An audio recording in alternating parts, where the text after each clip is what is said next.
We can have H2s. We can have all the way up to H9 or maybe beyond even now. And so let's go ahead and take a look at just what a H1, H2, and H3 and paragraph tag look like. Back in our very first web page, our Hello World web page.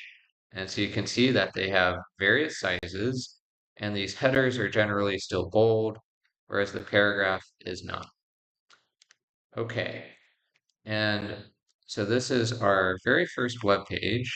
Now, under the hood, if we go back to our web page, right click and click Inspect, we can actually back in Elements, we see that there are a couple more things added than just our H1, H2, H3 paragraph.